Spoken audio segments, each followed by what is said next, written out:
Živjo, jaz sem Martin in že 4 leta športno plezam. Nekoč bi se rad povzpel na ledenik. Kako? To mi bo povedal ledni plezalec Janez Volšak. Katero opremo potrebuješ za ledno plezanje? Za ledno plezanje potrebujemo čelado, plezalni pas, 2 cepine in pa par derez. Mi pokažeš, kako se ledno pleza? Da, kar pojdiva do leda. Z roko uporabljaš cepin, zamisliš eno točko na ledu, pa vanjo udariš, potem, ko vidiš, da drži, se na to potegneš in potem z drugo roko udariš višje in greš tako naprej. Je ledno plezanje nevaren šport?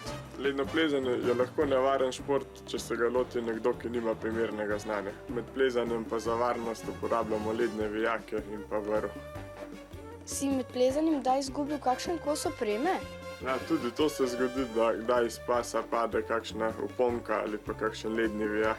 Pa imaš pa kakšnega manj. V kaj se oblečeš, da te čim manj zebe? Čim toplejša oblačila, kakšna puhasta in pa s kakšno nepremočljivo jakno.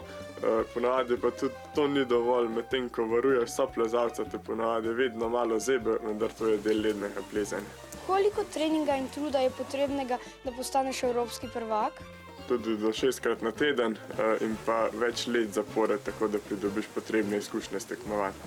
Kje pa plezaš poleti, ko ni ledu? Imam v domači garaži manjšo plezalno steno, kjer lahko treniram s cepini in pa vzdržujem formo za zimo.